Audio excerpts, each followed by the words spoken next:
Hello and welcome to this week's market review. आप सबका स्वागत है इस हफ्ते की मार्केट की समीक्षा में।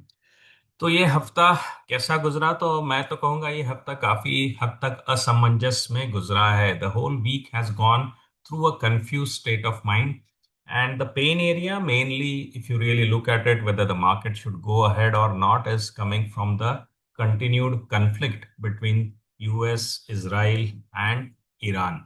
जहां तक भी कोई क्लियरिटी नहीं आ रही कि हु इज ओनिंग और who is blocking the Hormuz, और rather all parties are blocking the Hormuz. The crude prices have been jumping up. तेल की प्राइसेस जो है कंटिन्यूसली ऊपर गई है इस हफ्ते, यानी वो $105 पर अभी खड़ी है। और दूसरी तरफ हमारा जो रुपया है वो भी डॉलर के अगेंस्ट गिरता हुआ आ रहा है। तो इसके कारण क्या हो रहा है? इसके कारण इमीडिएटली इंडिया में खतरा बढ़ रहा है इन्फ्लेशन का। इंडिया में रिस्क बढ़ रहा है कि एफआईआई अभी भी हमारे मार्केट में इन्वेस्ट नहीं करेंगे। और हमारी स्टडी के मुताबिक जो मैंने शेयर किया था कि किस तरीके से हम मार्केट के बिहेवियर को प्रेडिक्ट कर सकते हैं, एग्जैक्टली 50 MA की लेवल से, 50 डेली मूविंग एवरेज की लेवल से आपने देखा कि मार्केट में एक रिजेक्शन आना शुरू हुआ और काफी हद तक निफ्टी इस हफ्ते करेक्ट हो गया। इसके अगेंस्ट ग्लोबल लेवल पे US markets have been behaving very strongly, और ये काफी हद तक प्रेडिक्ट किया था मैंने पहले ही कहा था कि जब भी हमको मार्केट में कुछ पोर्टफोलियो बनाना है इस साल, तो याद रखना है कि एक काफी हद तक बड़ा चंक जो है वो यूएस मार्केट की तरफ जाए, वो गोल्ड की तरफ जाए। और उसने इस हफ्ते एज अ पोर्टफोलियो हमको बचा करके रखा है। सेक्टोरल्स में टिपिकली बड़ी गिरावट आई है पीएसयू बैंक्स में, ऑटो बीज में, जहां पे कि इन्फ्लेशन का खतरा दिखाई दे रहा है। तो let's take a deep dive with actual dashboard from here. चलिए ज्वाइन करते हैं मार्केट की चाल मिलिंद के साथ। स्टैंडर्ड डिक्लेरेशन, हम जो कुछ भी यहाँ पर डिस्कस कर रहे हैं वो सिर्फ लर्निंग और लर्निंग पर्पस के लिए है। ये वीडियो प्राइमरली मेरे ओवरव्यू जो इनिशियल देता हूँ that is for the public. For a deeper dive into exactly which sectors we are looking at for entries और for exits, I cover under the silver membership. Under the gold membership we talk about the specific stocks and ETFs where the opportunities are running good, as well as when we move to platinum, जहां कहीं भी मैं कोई strategy discuss करता हूं किसी भी हफ्ते, उसके स्कैनर्स और डैशबोर्ड्स किन स्टेप्स के साथ बनाए हैं वो मैं शेयर करता हूं प्लैटिनम मेंबरशिप के अंडर। तो अभी का हमारा जेनरिक जो सेशन अभी होने वाला है, first we are going to cover about overall market state of the affairs.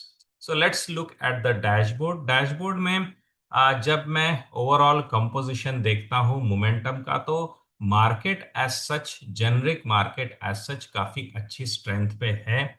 और अभी भी इसके अंदर स्ट्रेंथ बनी हुई है। सबसे ज्यादा स्ट्रेंथ हमको दिखाई दे रही है सिलेक्टिव स्मॉल कैप्स में। यानी जो सीक्रेट ऑफ द रेसिपी यहाँ पे है कि जो लोग अच्छे तरीके से स्मॉल कैप्स को आइडेंटिफाई कर सकते हैं उनके लिए ये मार्केट बहुत ही अच्छा हिट रेट दे रहा है। अगर आप मिड कैप में भी जाएंगे तो आपको काफी अच्छा हिट रेट मिलेगा।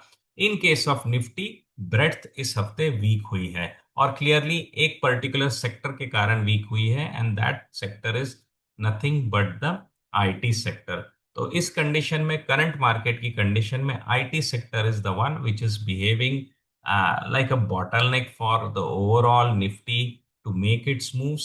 But till the time we are taking bets in mid caps and small caps, we can find good opportunities. तो यहाँ तक अभी जो मार्केट लग रहा है, जिन लेवल्स को मैं ट्रैक कर रहा हूँ, मैंने पहले भी बताया था कि 3800 मेरा लेवल रहेगा जिसके नीचे मैं मार्केट के अंदर सेफ्टी ढूंढूंगा, दैट इज 23,800। और मेरा रेजिस्टेंस लेवल मैंने बताया था 23,400 का है। तो 400 से तो हम इस हफ्ते स्लिप हो गए हैं। अब निगाह यहाँ पे रखनी है कि किसी भी हालत में अगर निफ्टी इन लेवल्स के नीचे आता है 23,800, we will have to plan our exits as per the strategy stop loss. Let's look at the quickly the daily chart of Nifty. तो उसमें आपको ये आइडिया काफी हद तक आ जाएगा। जो मैंने लेवल्स बताई थी उसमें 24,500, यहाँ पे देखिए वीकली लेवल पे 24,400 को क्रॉस किया, 24,500 को टच किया, लेकिन वहां से रिजेक्शन आया है। और यही लेवल वीकली चार्ट पे अभी हमारे लिए 100 WMA का काम कर रही है, वो एक रेजिस्टेंस बनी रहेगी। अगर हम इस लेवल को क्रैक करके ऊपर की तरफ जाएंगे, जिसके की चांसेस इस हफ्ते साइडवेज रहने के ज्यादा है, अगले हफ्ते depending on the election results हम शायद यहाँ पे एक बुलिश मूव देख सकते हैं जो इसको ऊपर की तरफ क्रैक कर दे।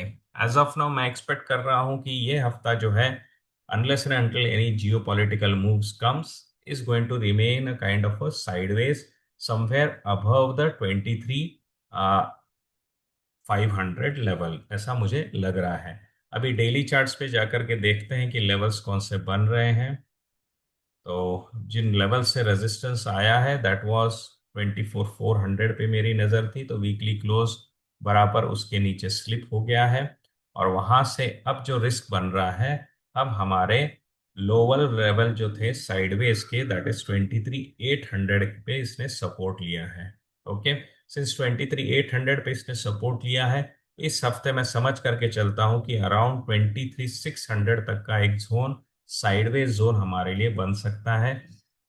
ये ब्रेक नहीं होगा unless and until there is any geopolitical shakeout. Okay, क्योंकि आईटी में जो निगेटिव रिजल्ट्स आने थे काफी हद तक वो आ चुके हैं। आईटी का जो मेजर पुल बैक है इस हफ्ते जो है झेलना पड़ा है मार्केट को, जिसके कारण मार्केट स्लिप ऑफ हुआ है। Definitely, that is the pain area. So the level which I am going to watch this week is again 24,400 ऊपर की तरफ जहाँ अगर हम गए। लेकिन अब चांसेस यहाँ पे एक ही हफ्ते में हम वहां तक पहुंचे ऐसे बहुत रेयर है, तो ज्यादा रिस्क बनी है 23,600 के लेवल पे। इसको संभाल करके रखना है। 23,600 से अगर हम ऊपर बने रहे तो we will still continue to be in a safe sideways zone. जो मैंने लेवल बोली थी 23,800 की, उसने एग्जैक्टली exactly सपोर्ट का काम किया। तो मेरी दोनों लेवल्स ने, resistance as well as supports ने जैसा बताया वैसा काम किया है। नजर अभी 23,600 पे है, इसके नीचे हमारे आने के चांसेस कम है unless and until any Jio political things hit us.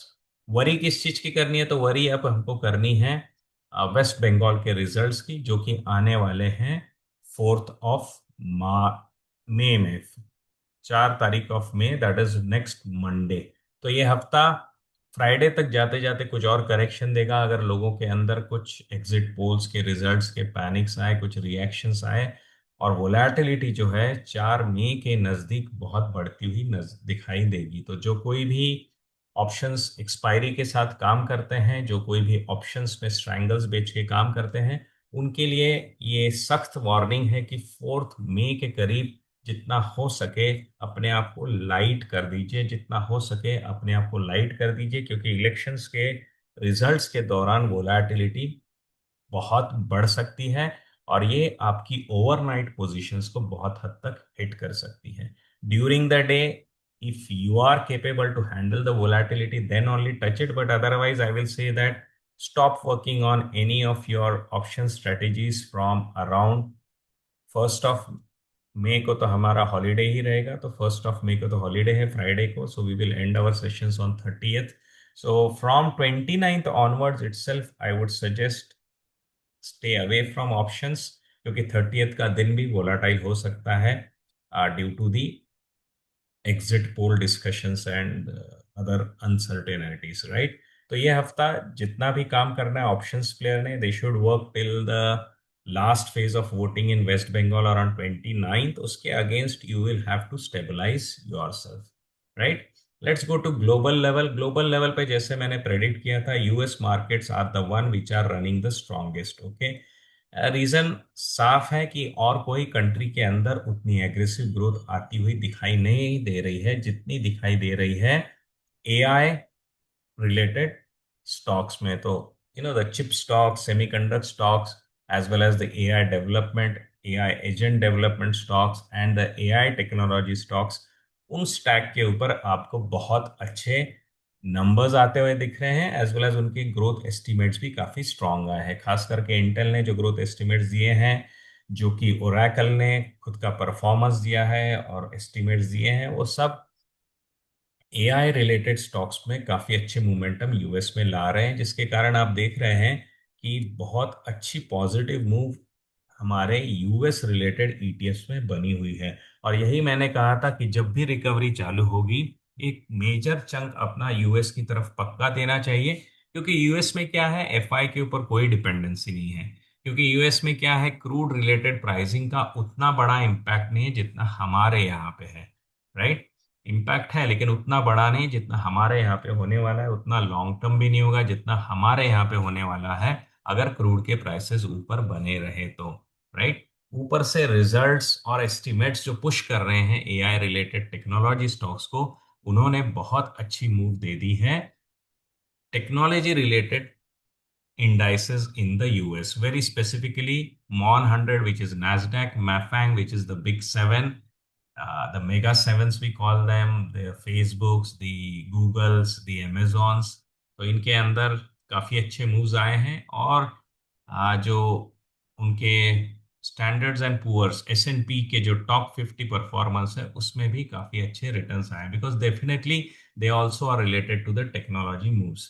ये सीधी सी बात आपको दिखाई देगी यूएस में अगर आप कंपेयर करेंगे generic industry index Dow Jones को वर्सेस नैस्डैक। नैस्डैक आपको दिखेगा एक ऑल टाइम हाई बनाया पिछले हफ्ते और वहां से भी बहुत एग्रेसिवली ऊपर ही जा रहा है। दूसरी तरफ डीजीआई अभी भी अपने ऑल टाइम हाई को कैच करने के लिए समय ले रहा है।